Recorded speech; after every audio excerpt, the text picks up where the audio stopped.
नमस्कार दोस्तों, आपका स्वागत है बुक मित्रा में, जहां किताबें आपकी जिंदगी बदलने का जरिया बनती हैं। आज से हम शुरू कर रहे हैं feeling good, the new mood therapy, एक ऐसी किताब जो डिप्रेशन से उबरने में दवा से भी ज्यादा असरदार मानी गई है। चैप्टर 1 की शुरुआत, एक नई खोज। डॉक्टर डेविड बर्न्स बताते हैं कि मूड डिसऑर्डर जैसे डिप्रेशन, लो फीलिंग, चिंता पहले एक बहुत जटिल और रहस्यमयी बीमारी मानी जाती थी। पुराने जमाने की सोच, डिप्रेशन को केमिकल इम्बैलेंस माना जाता था, यानी दिमाग में सेरोटोनिन या नॉरपाइनफ्राइन जैसे केमिकल्स की कमी। इसका मतलब आपको दवा दी जाती थी, एंटी डिप्रेसेंट्स। लेकिन सवाल यह है, क्या वाकई डिप्रेशन सिर्फ एक केमिकल समस्या है? डॉक्टर बर्न्स कहते हैं, नहीं। सीबीटी एक नई सोच, एक नई दिशा। कॉग्निटिव बिहेवियरल थेरेपी, सीबीटी के सिद्धांत। आप जैसे सोचते हैं वैसे ही आप महसूस करते हैं। अगर आपकी सोच विकृत, डिस्टॉर्टेड, तो आपका मूड भी गड़बड़ होगा। और अच्छी खबर यह है, सोच को बदला जा सकता है। उदाहरण, एक साधारण गलती लेकिन बड़ा असर। मान लीजिए किसी ने आपको पार्टी में अनदेखा कर दिया। आपका विचार, शायद वो मुझसे नफरत करता है। आपकी फीलिंग, मुझे शर्म आ रही है, मैं बेकार हूं। लेकिन क्या यह सच है? हो सकता है वो व्यक्ति आपको देख ही न पाया हो। यानी सोच ही फीलिंग को कंट्रोल करती है। सीबीटी का मूल सिद्धांत, जब आप दुखी होते हैं तब आपकी सोच की प्रक्रिया बिगड़ जाती है। डिप्रेशन का मतलब यह नहीं कि आप पागल हैं या आपके दिमाग में कोई खराबी है, बल्कि इसका मतलब यह है कि आपकी सोच में तर्क की कमी हो गई है। आप अपने बारे में गलत और नकारात्मक बातें मानने लगते हैं। सीबीटी कैसे काम करता है? सीबीटी आपको सिखाता है, एक, अपने विचारों को पहचानना। 2, नकारात्मक सोच की गड़बड़ियों, कॉग्निटिव डिस्टॉर्शंस को पकड़ना। 3, तर्क और सच्चाई से उनका सामना करना। 4, विकृत सोच को तटस्थ या पॉजिटिव सोच से बदलना। दवाइयों की तुलना में सीबीटी क्यों असरदार है? डॉक्टर बर्न्स ने कई क्लिनिकल स्टडीज का हवाला दिया। कुछ मरीज जिन्हें दवाइयां दी गई और कुछ को सीबीटी। नतीजा, जिन मरीजों को सीबीटी दी गई उनका मूड ज्यादा लंबे समय तक बेहतर रहा, और रिलैप्स, फिर से डिप्रेशन लौटना का खतरा भी कम रहा। डॉक्टर और मरीज की सच्ची कहानी। डॉक्टर बर्न्स ने एक पेशेंट की बात की, एक महिला जिसे हर वक्त लगता था कि वो बेकार, असफल और नकली इंसान है। उसने आत्महत्या की कोशिश की थी। जब उसने सीबीटी शुरू किया तो उसे पहली बार समझ आया, मेरे विचार मेरी वास्तविकता नहीं है। मैंने अपने मन को ही जज मान लिया था, लेकिन वो झूठ बोल रहा था। इस अध्याय का मूल संदेश, डिप्रेशन सिर्फ एक भावना नहीं, यह सोच की गलती है। सीबीटी वह आईना है जो आपकी सोच को साफ करके दिखाता है। आप अपने विचारों को बदल सकते हैं और इससे आपकी फीलिंग्स भी बदल सकती है। एक छोटा एक्सरसाइज आपके लिए। आज के बाद अगर कोई नेगेटिव थॉट आए, जैसे मैं फेल हो गया हूं, तो खुद से पूछें, क्या ये एक फैक्ट है या सिर्फ मेरा मानना है? इस सवाल से ही आप अपने सोचने के तरीके को चैलेंज करना शुरू कर देंगे। अगले चैप्टर में क्या होगा? चैप्टर 2 में हम जानेंगे कॉग्निटिव डिस्टॉर्शंस, वो 10 गड़बड़ सोचने के तरीके जो हर डिप्रेशन के पीछे छिपे होते हैं, जिन्हें आप हर रोज सोचते हैं बिना जाने कि वो झूठ है। चैप्टर 2, जो इस किताब का सबसे मूल और गहराई वाला चैप्टर है। इस अध्याय को समझना बहुत जरूरी है, क्योंकि यही वो बिंदु है जहां हम सीखते हैं कि हमारी सोच कैसे हमें धोखा देती है और हमें डिप्रेशन में धकेलती है। भाग 1, डू नथिंगिज्म, ओ कुछ न करने की मनःस्थिति। डॉक्टर बर्न्स कहते हैं, डिप्रेशन आपको बिस्तर से बाहर निकलने नहीं देता, लेकिन असली जंजीर आपके हाथ पांव में नहीं, आपकी सोच में होती है। डू नथिंगिज्म क्या है? जब आप डिप्रेशन में होते हैं तो आपको कुछ करने का मन नहीं करता, सब बेकार लगता है, छोटा सा काम भी भारी लगता है, आप हर काम को टालते जाते हैं और फिर अपने आप से और भी ज्यादा चिढ़ने लगते हैं। इसे ही डॉक्टर बर्न्स कहते हैं डू नथिंगिज्म, मन न करने की आदत। ये एक मानसिक जाल है जो एक्शन, गिल्ट, पैरालिसिस, मोर डिप्रेशन के चक्र में आपको फंसा देता है। भाग 2, कॉग्निटिव डिस्टॉर्शंस, सोचने के 10 गड़बड़ तरीके। ये इस अध्याय का सबसे अहम हिस्सा है। डॉक्टर बर्न्स बताते हैं कि डिप्रेशन में हम जिन 10 तरह की गड़बड़ सोच, कॉग्निटिव डिस्टॉर्शंस में फंस जाते हैं, वही हमारी फीलिंग्स को नेगेटिव बनाती है। आइए एक एक करके समझते हैं। 1, ऑल और नथिंग थिंकिंग, काला या सफेद सोच। उदाहरण, अगर मैं टॉप नहीं आया तो मैं फेल हूं। सच, जिंदगी ग्रे शेड से भरी है, हर चीज परफेक्ट नहीं होती। 2, ओवर जनरलाइजेशन, हर चीज को एक ही नजर से देखना। उदाहरण, एक बार रिजेक्ट हुआ मतलब मैं हमेशा फेल रहूंगा। सच, एक अनुभव पूरी सच्चाई नहीं होता। 3, मेंटल फिल्टर, सिर्फ नेगेटिव देखना। उदाहरण, 10 तारीफें मिली पर एक आलोचना ही याद रही। सच, दिमाग ने पॉजिटिव चीजों को फिल्टर कर दिया। 4, डिस्क्वालिफाइंग द पॉजिटिव, अच्छी चीजों को नकारना। उदाहरण, लोग मुझे सिर्फ दया से पसंद करते हैं। सच, आप अपनी अच्छाइयों को खुद मानने से इनकार कर रहे हैं। 5, जंपिंग टू कंक्लूजन्स, बिना सबूत नतीजा निकालना।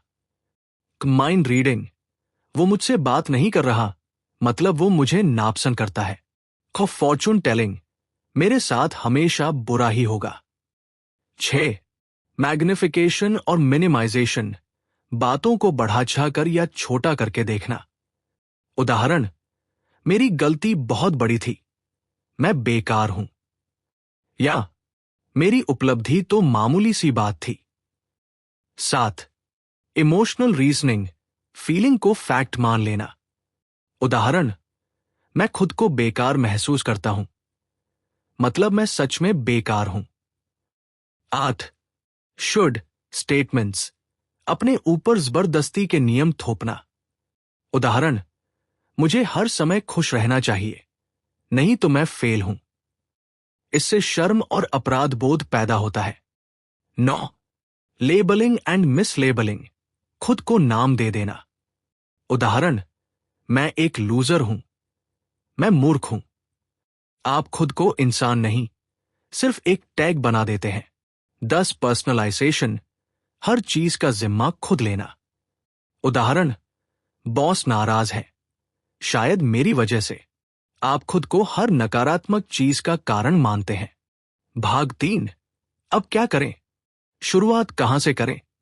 डॉक्टर बर्न्स सुझाव देते हैं। 1, इन डिस्टॉर्शंस को पहचानना सीखिए। 2, हर दिन के विचारों को लिखिए। 3, देखें क्या वो डिस्टॉर्शन से प्रभावित है। 4, फिर खुद से सवाल करें, क्या ये सोच तार्किक है? क्या ये पूरी सच्चाई है? अध्याय का सारांश, डिप्रेशन के कारण हम निष्क्रिय हो जाते हैं, इसे डू नथिंगिज्म कहते हैं। हमारी सोच में 10 गड़बड़ पैटर्न होते हैं जिन्हें पहचानना और सुधारना जरूरी है। ये डिस्टॉर्शंस ही डिप्रेशन की असली जड़ है और इन्हें ठीक करना पूरी तरह मुमकिन है। अगले अध्याय में क्या सीखेंगे? अब जब आपने इन सोचने की गलतियों को पहचान लिया है तो चैप्टर 3 में हम जानेंगे किस तरह हमारे विचार हमारी फीलिंग्स को कंट्रोल करते हैं और कैसे आप अपने हर मूड के पीछे की सोच को पकड़ सकते हैं। बुक मित्रा की आपसे बात। दोस्तों, ये बातें सुनने में छोटी लगती हैं, पर इन्हीं में छुपा है डिप्रेशन से आजादी का रास्ता। अगर आज की बातें आपके दिल को छू गई तो कमेंट में लिखिए, अब मैं खुद को समझने की कोशिश करूंगा। चैप्टर 3 पर, और ये अध्याय पूरी किताब की रीड है। यहां डॉक्टर बर्न्स हमें दिखाते हैं कि हमारे विचार कैसे हमारे भावनाओं को गहराई से प्रभावित करते हैं और कैसे हम अपने दुख और डिप्रेशन को सोच के स्तर पर ठीक करना शुरू कर सकते हैं। Chapter 3, you feel the way you think, यानी आप जैसा सोचते हैं वैसा ही महसूस करते हैं। भाग 1, सोच और भावना का सीधा संबंध। डॉक्टर बर्न्स एक बहुत गहरा और सरल सिद्धांत पेश करते हैं। हर भावना जो आप अनुभव करते हैं उसके पीछे एक विचार होता है, चाहे वो खुशी हो, डर, शर्म, गुस्सा या डिप्रेशन, सब सोच से पैदा होते हैं। इसका मतलब यह है कि अगर आपकी सोच सही और संतुलित है तो आप अच्छा महसूस करेंगे। अगर आपकी सोच विकृत या गलत है तो आप बुरा महसूस करेंगे। भाग 2, एक केस स्टडी, सोच से भावना कैसे बनती है। डॉक्टर बर्न्स बताते हैं एक मरीज जीन की कहानी। जीन एक युवती थी जो डिप्रेशन से जूझ रही थी। उसके विचार, मैं बेकार हूं, मैंने अपने बच्चों की जिंदगी बर्बाद कर दी, मेरे मर जाने से सबको राहत मिलेगी। उसकी भावना, अपराध बोध, निराशा, खुद से नफरत, आत्महत्या की भावना। लेकिन जब डॉक्टर बर्न्स ने उसकी सोच को तर्क से चुनौती दी तो धीरे धीरे जीन को समझ आने लगा कि ये सब उसके विचार हैं, न कि सच्चाई। भाग 3, ऑटोमेटिक थॉट्स, और वो विचार जो खुद ब खुद आते हैं। डॉक्टर बर्न्स बताते हैं कि डिप्रेशन में हमारा दिमाग बार बार नेगेटिव सोच दोहराता है। ये ऑटोमेटिक नेगेटिव थॉट्स, एंड्स, होते हैं। हम इन्हें इतना जल्दी सोचते हैं कि हमें एहसास ही नहीं होता। उदाहरण, मैं किसी काम का नहीं हूं, कोई मुझसे प्यार नहीं करता, मैं कभी ठीक नहीं हो पाऊंगा। इन विचारों को पहचानना सीबीटी का पहला स्टेप है। भाग 4, भावनाओं की जड़ तक पहुंचना। डॉक्टर बर्न्स कहते हैं, आपकी भावनाएं पेड़ की शाखाएं हैं, लेकिन आपकी सोच उसकी जड़ है। अगर आप दुख की शाखाओं को काटना चाहते हैं तो पहले उसकी जड़ तक जाना होगा, यानी सोच। भाग 5, एक क्लासिक एक्सपेरिमेंट, मूड और सोच का रिश्ता। डॉक्टर बर्न्स एक रिसर्च का जिक्र करते हैं। 2 ग्रुप बनाए गए। एक ग्रुप से पॉजिटिव बातें सोचने को कहा गया, दूसरे ग्रुप से नेगेटिव बातें। नतीजा, जिन लोगों ने पॉजिटिव सोच को अपनाया उनका मूड अच्छा हो गया और नेगेटिव सोच वाले लोग 15 मिनट में डिप्रेस्ड फील करने लगे। इससे साबित होता है सोच का आपके मूड पर गहरा असर होता है और आप इसे बदल सकते हैं।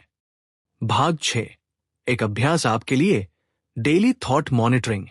डॉक्टर बर्न्स सुझाते हैं, जब भी आप दुखी महसूस करें, रुकिए, 2, एक कागज निकालिए और लिखिए, मैं कैसा महसूस कर रहा हूं, मैं इस समय क्या सोच रहा हूं। 3, फिर देखें, क्या आपकी सोच तार्किक है?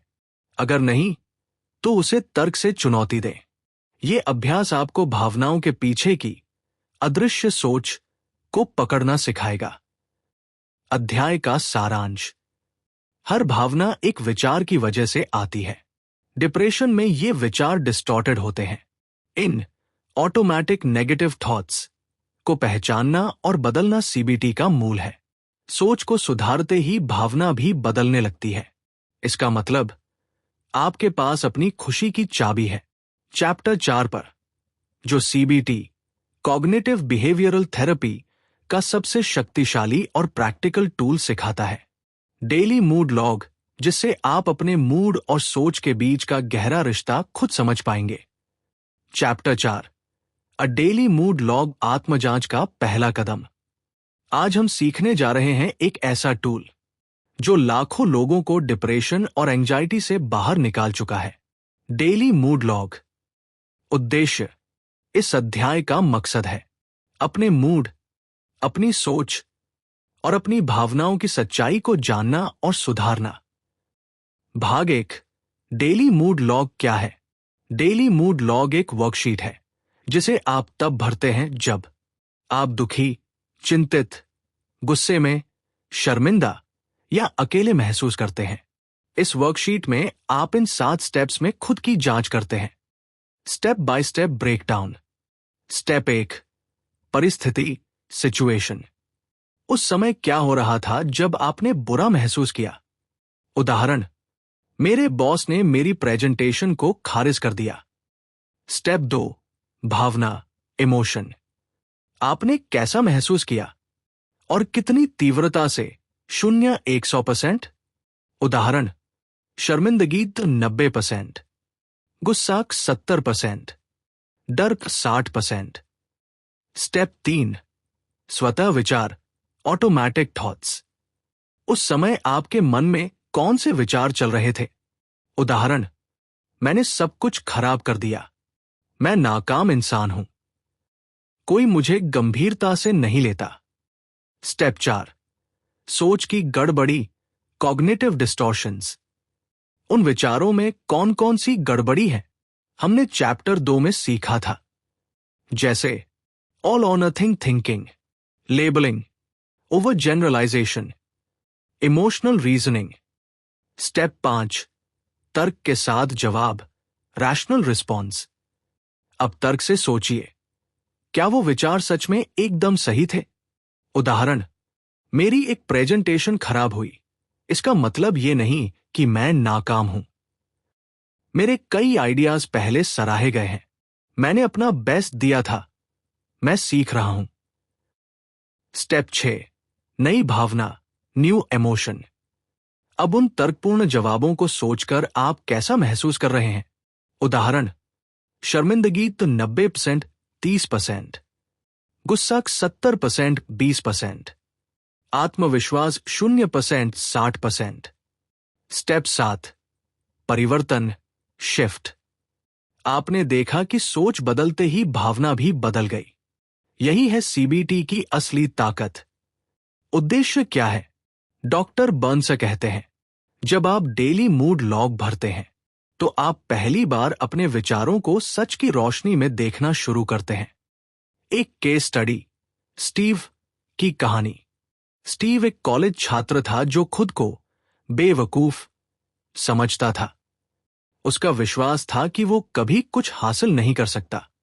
लेकिन जब उसने डेली मूड लॉग इस्तेमाल किया तो उसे पता चला उसके सारे विचार इमोशनल रीजनिंग और लेबलिंग से भरे हुए थे। उसने खुद से सवाल किया, क्या मेरे ग्रेड्स हमेशा खराब रहे हैं? क्या एक गलती मेरी पूरी योग्यता को परिभाषित करती है? जवाब था, नहीं। धीरे धीरे उसकी सोच बदली और उसका आत्मसम्मान भी। डॉक्टर बर्न्स की सलाह। शुरुआत में डेली मूड लॉग भरना थोड़ा अजीब लग सकता है, लेकिन यह अभ्यास धीरे धीरे आपके दिमाग को रीप्रोग्राम कर देता है। 15-20 मिनट रोज के लिए समय निकालिए। यह आपकी सबसे शक्तिशाली आत्मचिकित्सा बन सकता है। चैप्टर के अंत में एक अभ्यास। आपके लिए आज का टास्क, एक आज के दिन की कोई घटना चुनिए जब आपने खरा महसूस किया। 2 डेली मूड लॉग के 7 स्टेप्स में उसे लिखिए। 3 अपने विचारों को चुनौती दीजिए और देखिए क्या बदलता है। आप चाहें तो बुक मित्रा से एक प्रिंटेबल वर्कशीट फॉर्मेट भी ले सकते हैं, मैं आपको बना दूं। अगले अध्याय में क्या होगा?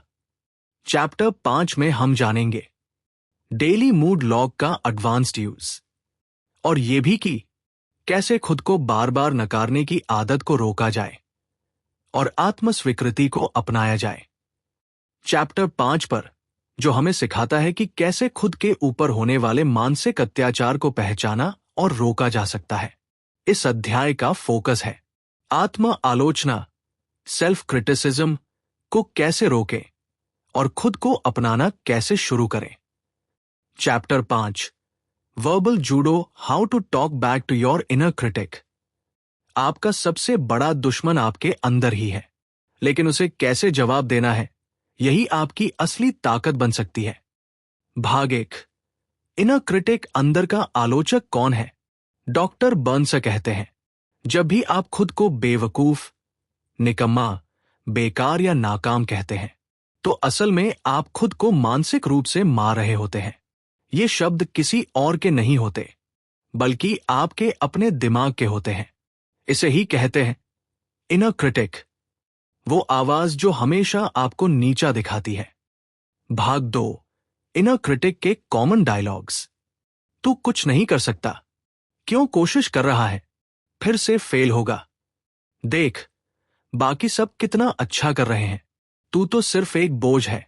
सोचिए, अगर कोई और व्यक्ति आपको ये कहे तो कैसा लगेगा? तो फिर आप खुद को ये सब कहने क्यों दे रहे हैं? भाग 3, वर्बल जूडो मानसिक मार्शल आर्ट। वर्बल जूडो का मतलब है अपने अंदर की नकारात्मक आवाज से बुद्धिमानी और शांत तरीके से बहस करना। डॉक्टर बर्न्स सिखाते हैं कि आप कैसे इनर क्रिटिक को जवाब दे सकते हैं। Self criticism versus rational response. Examples. Inner critic की बात आपका तर्क संगत जवाब। तू फेल हो चुका है, मैंने गलतियां की हैं, लेकिन उनसे सीख रहा हूं। कोई तुझसे प्यार नहीं करता, मेरे रिश्ते इम्परफेक्ट हैं, लेकिन मैं योग्य हूं प्यार पाने के। तू कभी ठीक नहीं होगा, डिप्रेशन एक फेज है और ये गुजर जाएगा, मैं हीलिंग कर रहा हूं। भाग 4, सोचिए, क्या ये बातें आप किसी दोस्त से कहेंगे? डॉक्टर बर्न्स एक शानदार सवाल पूछते हैं। अगर आपका कोई दोस्त आपसे कहे, मैं खुद से नफरत करता हूं, तो आप उसे क्या जवाब देंगे? आप उसे समझाएंगे, प्यार देंगे, तर्क देंगे? तो फिर आप खुद के साथ ऐसा व्यवहार क्यों नहीं करते? भाग 5, एक्सरसाइज अपने इनर क्रिटिक से बहस कीजिए। डॉक्टर बर्न्स आपको एक अभ्यास देते हैं, स्टेप बाय स्टेप। एक एक कागज लीजिए, दो कॉलम बनाइए। लेफ्ट, इनर क्रिटिक की बातें। राइट, आपके तर्क संगत जवाब। उदाहरण, इनर क्रिटिक रैशनल रिस्पॉन्स। तू बोझ है, हर इंसान की जिंदगी की वैल्यू है, मेरी भी है। रोजाना ये अभ्यास करने से आप अपने सोचने के पैटर्न को बदलना शुरू करेंगे। भाग 6, repetition is power. Doctor Burns कहते हैं, नेगेटिव थॉट्स बार बार आते हैं, तो पॉजिटिव रिस्पॉन्स भी बार बार देना पड़ेगा। ये एक मानसिक रीप्रोग्रामिंग है। जैसे आप मसल्स बनाते हैं, वैसे ही सोच की मसल भी बनानी होती है। अध्याय का सारांश। डिप्रेशन में इनर क्रिटिक हमारी सबसे बड़ी कमजोरी बन जाता है, लेकिन सीबीटी हमें सिखाता है कैसे उससे बिना लड़ाई शांति से मुकाबला करें। वर्बल जूडो यानी दिमागी बहस आपकी रक्षा कवच है। हर दिन अभ्यास से आप एक नई सोच, नया आत्मसम्मान बना सकते हैं। बुक मित्रा से अंतिम बात। जो बातें आप खुद से कहते हैं, वो आपको बना भी सकती हैं और तोड़ भी सकती हैं। तो आज से एक वादा करें, मैं खुद से दोस्ती करूंगा। बुक मित्रा आपकी सोच का असली साथी। चैप्टर 6 पर यह अध्याय डिप्रेशन के उस पहलू पर फोकस करता है जिसे अक्सर लोग नजरअंदाज कर देते हैं, खुशी की क्षमता का खत्म हो जाना। इस चैप्टर में डॉक्टर बर्न्स हमें एक बेहद असरदार टूल सिखाते हैं, जिसका नाम है प्लेजर प्रेडिक्टिंग शीट, यानी खुशी की भविष्यवाणी करने वाली तालिका। चैप्टर 6, प्लेजर प्रेडिक्टिंग शीट, खुशी वापस लाने का प्रयोग, जहां हर अध्याय, हर शब्द आपको खुद से जोड़ने का एक नया रास्ता दिखाता है। भाग 1, डिप्रेशन और आनंद का रिश्ता। डॉक्टर बर्न्स कहते हैं, डिप्रेशन सिर्फ दुख या अपराधबोध नहीं होता, यह आपकी खुशी महसूस करने की क्षमता को भी छीन लेता है। डिप्रेशन में लोग कहते हैं, मुझे किसी चीज में मजा नहीं आता। जिन चीजों से पहले खुशी मिलती थी, अब उनमें कुछ भी महसूस नहीं होता। मन करता ही नहीं कुछ करने का। इस स्थिति को मनोविज्ञान में कहते हैं एनहीडोनिया, यानी खुशी का खत्म हो जाना। भाग 2, प्लेजर प्रेडिक्टिंग शीट, पीपीएस क्या है? ये एक आसान सा लेकिन बेहद गहरा अभ्यास है, जहां आप एक अगले दिन के लिए 5-10 छोटे छोटे काम या गतिविधियां प्लान करते हैं।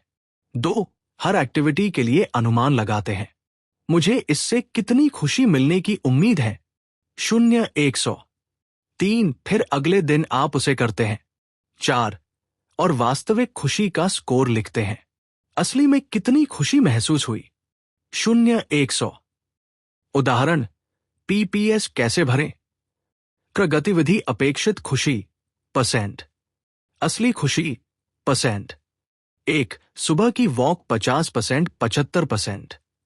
2. माँ से बात करना 40% 60%। 3. पुराने गाने सुनना 30% 55%। 4. कॉफी पीना 60% 65%।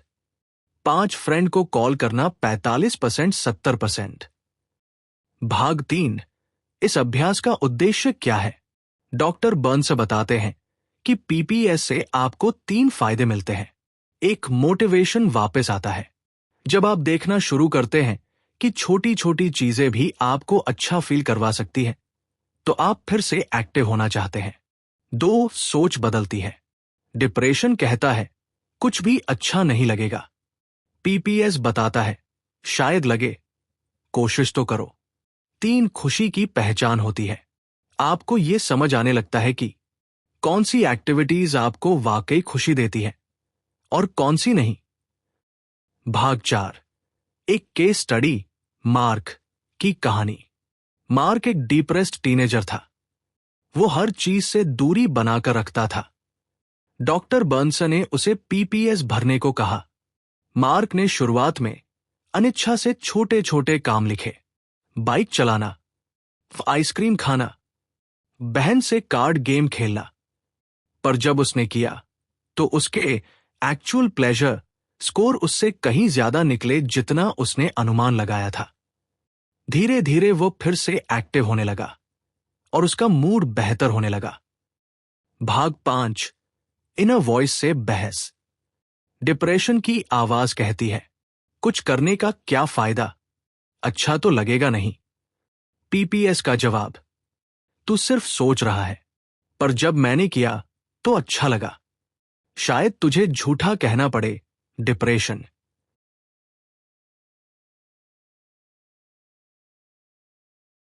भाग 6. आज का टास्क, पीपीएस खुद करें। डॉक्टर बर्न्स की सलाह, रोजाना रात को अगले दिन की 5 एक्टिविटीज लिखें और अगले दिन कितनी खुशी की उम्मीद थी और कितनी खुशी असल में मिली। सिर्फ 5-10 मिनट लगेंगे, पर यह आपकी सोच प्लस भावना प्लस व्यवहार को पूरी तरह बदल सकता है। एक हफ्ते में बदलाव दिखेगा। जिन लोगों ने पीपीएस को नियमित किया, उनमें डिप्रेशन के लक्षण 50% से ज्यादा कम हो गए, बिना किसी दवा के, सिर्फ एक कागज और पेन की मदद से।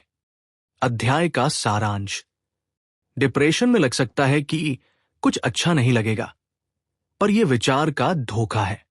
प्लेजर प्रिडिक्टिंग शीट आपको सोच और वास्तविकता के बीच का फर्क दिखाता है। यह एक टूल है खुशी को दोबारा महसूस करने का।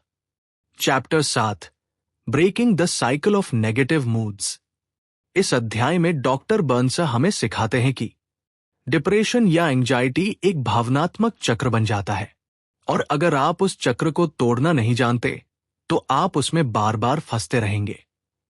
भाग 1. क्या होता है negative mood cycle? Doctor Burns बताते हैं कि जब आप डिप्रेस होते हैं तो एक चक्र शुरू हो जाता है। नकारात्मक सोच, नकारात्मक भावना, निष्क्रियता, कुछ न करना, गिल्ट, शर्म, खुद पर गुस्सा, और भी ज्यादा नकारात्मक सोच। फिर से डिप्रेशन बढ़ता है। इसे कहते हैं नेगेटिव मूड साइकिल। भाग 2. क्यों फंस जाते हैं लोग इस चक्र में? डॉक्टर बर्न्स कहते हैं कि इसका मुख्य कारण है अवॉइडेंस बिहेवियर, बचने की आदत। डिप्रेशन में लोग काम टालते हैं, लोगों से दूरी बनाते हैं, शरीर की देखभाल नहीं करते, निर्णय नहीं लेते और खुद से बात करने से भी बचते हैं। इससे आप थोड़े समय के लिए बच जाते हैं, लेकिन लंबे समय में दर्द और गहराता है। भाग 3. इस चक्र को तोड़ने का तरीका, action precedes motivation. Doctor Burns एक क्रांतिकारी लाइन कहते हैं, आपको अच्छा महसूस होने के बाद ही काम करना होगा। यह सोच गलत है।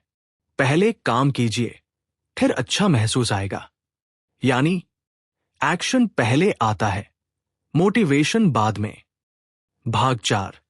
एक केस स्टडी, एलन की कहानी। एलन डिप्रेशन में था। उसे लगता था, मुझे कुछ करने का मन नहीं है। अगर मैं कुछ करूंगा तो मैं झूठा महसूस करूंगा। मुझे पहले थोड़ा अच्छा फील करना चाहिए, फिर मैं उठूंगा। डॉक्टर बर्न्स ने उसे चुनौती दी, एक बार सिर्फ 10 मिनट के लिए बाहर वॉक पर जाओ, फिर वापस आकर सोचो।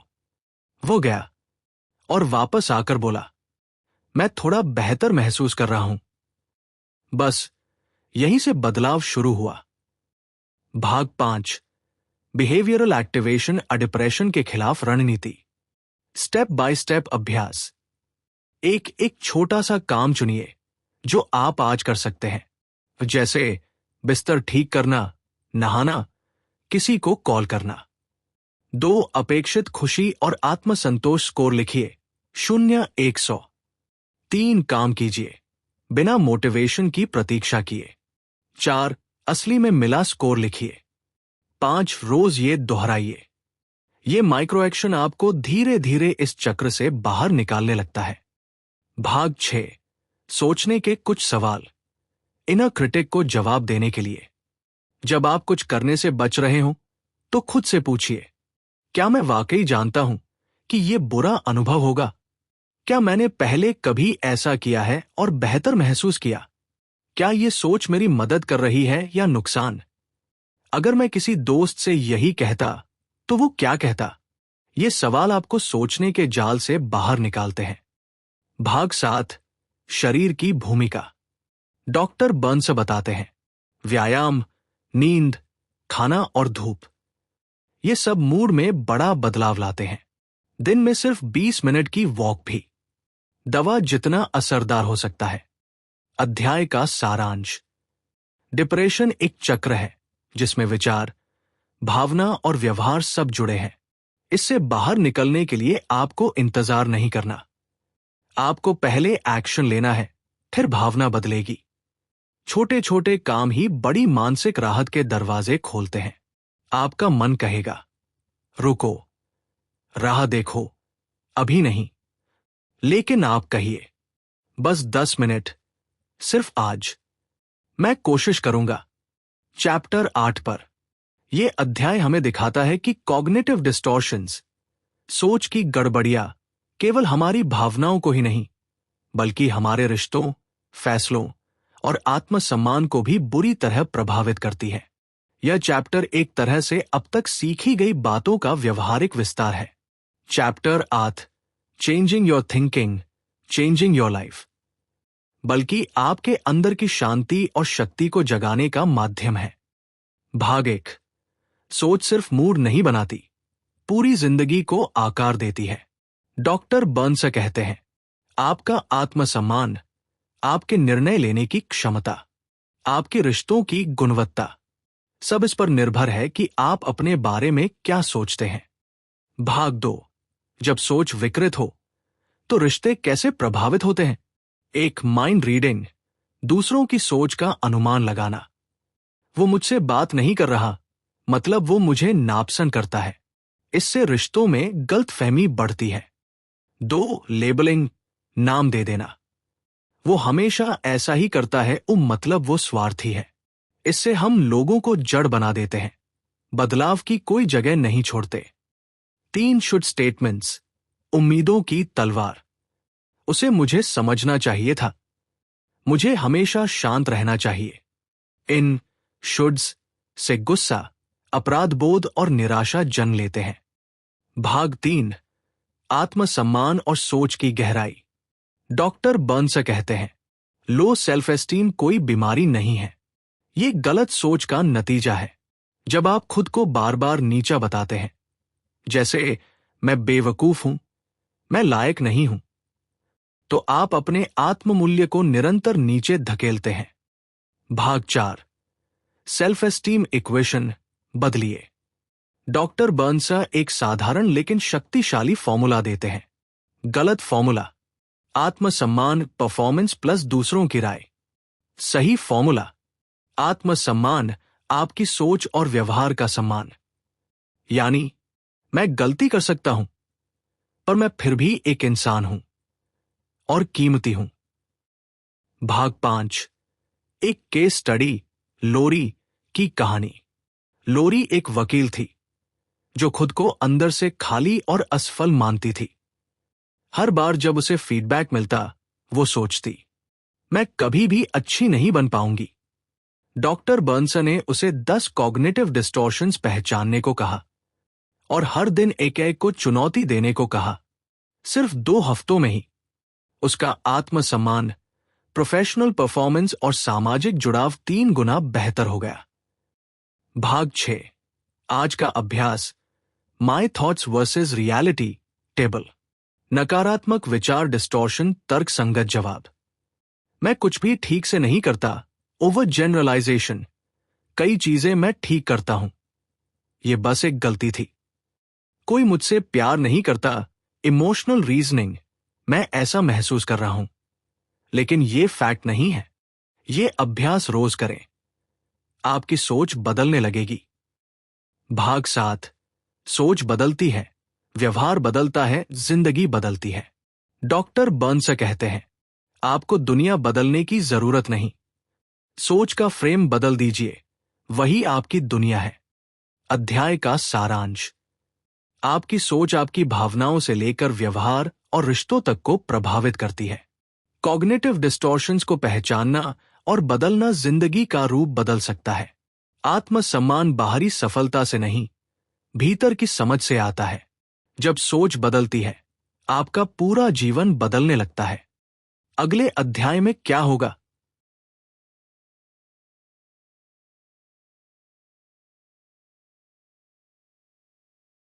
चैप्टर 9 में हम सीखेंगे बर्न्स डिप्रेशन चेकलिस्ट और मूड ग्राफ, यानी आप अपने प्रोग्रेस को कैसे ट्रैक कर सकते हैं।